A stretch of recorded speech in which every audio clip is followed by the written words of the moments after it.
Assalamualaikum warahmatullahi wabarakatuh. Hari ini kita bertemu lagi. Bagaimana kabar anak-anak semuanya? Semoga anak-anak selalu berada dalam lindungan Allah. Hari ini kita akan belajar mengenai keteladanan perjuangan Rasulullah. Keteladanan Rasulullah ini bisa kita ambil dari kisah istimewa Fathul Makkah. Ada yang tahu apa itu Fathul Makkah? Adakah dari kalian yang pernah mendengarnya?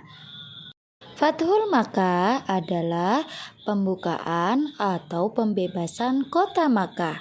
Lalu bagaimana ceritanya? Mari kita simak. Gambar di atas merupakan alur dari kisah Fathul Makkah. Dari gambar pertama, kita tahu bahwa peristiwa Fathul Makkah terjadi pada tahun ke-6 Hijriah, tepatnya pada bulan Zulqa'dah. Nabi Muhammad dan sahabat-sahabatnya di Madinah hendak melakukan ibadah haji.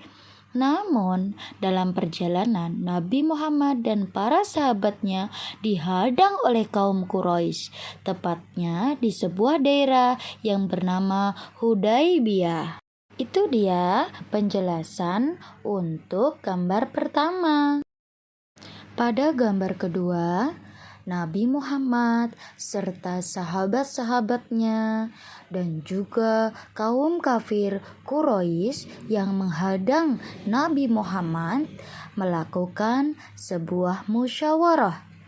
Musyawarah itu akhirnya menghasilkan sebuah perjanjian yang dikenal dengan nama Perjanjian Hudaybiyah. Apa isi perjanjian Hudaybiyah itu? Pasti anak-anak solih dan solihah sangat ingin tahu apa isi perjanjian itu. Perjanjian Hudaybiyah terdiri dari 5 poin. Yang pertama, pengikut Nabi Muhammad tidak boleh menjalankan ibadah umroh pada tahun ini, namun boleh mengerjakannya di tahun depan. Yang kedua, menghentikan permusuhan dan tidak saling menyerang dalam waktu 10 tahun. Yang ketiga, pengikut Nabi Muhammad yang kembali ke Mekah dipersilahkan untuk bergabung dengan kaum Quraisy. Keempat, menolak orang kaum Quraisy yang hendak menjadi pengikut Nabi Muhammad ke Madinah. Kelima, memberi kebebasan kepada suku-suku Arab untuk memilih bergabung dengan Rasulullah atau kaum Quraisy Mekah. Nah, itu dia anak-anak, 5 poin isi perjanjian Hudaybiyah. Diingat-ingat ya. Dan untuk mencairkan suasana, sebelumnya mari kita melakukan tepuk anak soleh. Aku anak soleh, rajin sholat, rajin ngaji, orang tua dihormati, adik kakak disayangi, cinta Islam sampai mati. La ilaha illallah Muhammadar Rasulullah. Islam, yes. Kafir, no. Masya Allah, tabarakallah. Anak-anak semangat dalam bernyanyi. Mari kita lanjutkan ceritanya. Pada gambar ketiga menjelaskan bahwa tak lama dari perjanjian itu, kaum kafir Quraisy mengingkari janjinya. Mereka malah membantu suku Bani Bakar menyerang suku Khuza'ah yang mengakibatkan korban jiwa. Tentunya hal ini bertentangan dengan isi perjanjian Hudaybiyah bahwa mereka tidak boleh saling menyerang dalam waktu 10 tahun. Karena pelanggaran ini, Akhirnya, suku Huza'ah mengadukan peristiwa tersebut kepada Nabi Muhammad SAW. Dengan beberapa pertimbangan, Rasulullah segera mengirim utusan kepada kaum Quraisy Makkah untuk menyelesaikan secara damai. Nah, anak-anak, sekarang kita sudah berada di nomor 4, di mana Rasulullah Shallallahu Alaihi Wasallam mengirim utusan kepada kaum Quraisy Makkah. Masya Allah, kita sudah di pertengahan cerita. Bagaimana anak-anak? Seru bukan ceritanya? Utusan Rasulullah Shallallahu Alaihi Wasallam tersebut menyampaikan 3 tawaran yang diberikan oleh Rasulullah. Yang pertama, orang kaum Quraisy Makkah segera menghentikan peperangan dengan suku Khuza'ah. Kedua, kerugian atas jatuhnya korban perang dari suku Khuza'ah harus diganti. 3, membatalkan perjanjian Hudaybiyah yang telah disepakati. Anak solih-solihah, apakah kalian tahu kira-kira kaum Quraisy memilih yang mana ya dari 3 tawaran tersebut? Ya, benar. Ternyata mereka memilih untuk membatalkan perjanjian Hudaybiyah. Sangat sungguh disayangkan bukan jika perjanjian Hudaybiyah itu dibatalkan. Masuki gambar kelima.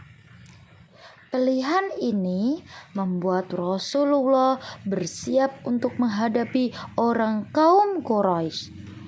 Rasulullah segera menyiapkan 10.000 orang pasukan. Mereka bersiap dan teguh untuk membela Rasulullah sekaligus siap berangkat ke Makkah. Meskipun dengan pasukan yang banyak, ternyata Rasulullah tidak akan memerangi orang kaum Quraisy. Rasulullah dan para sahabat hanya memberi peringatan kepada kaum Quraisy serta memberikan bukti bahwa Islam di Madinah berkembang sangat pesat.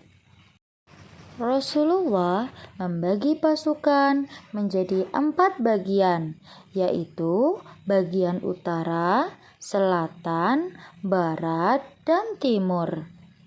Mereka secara kompak mengepung dari segala penjuru.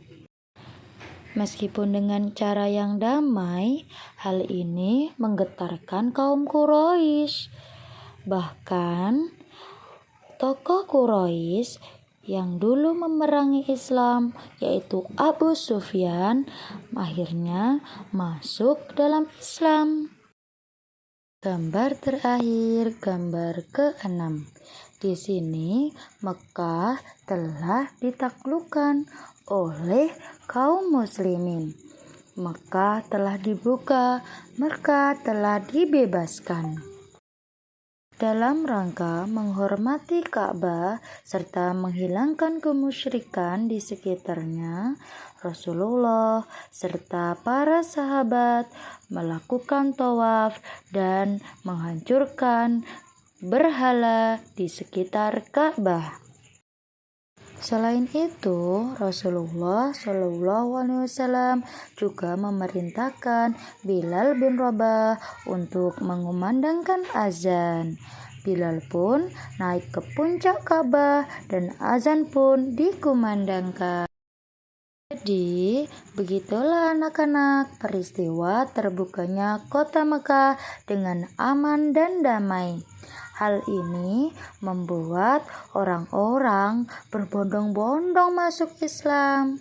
Peristiwa terbukanya kota Makkah ini dikisahkan Allah dalam Al-Quran surah An-Nasr ayat 1-3.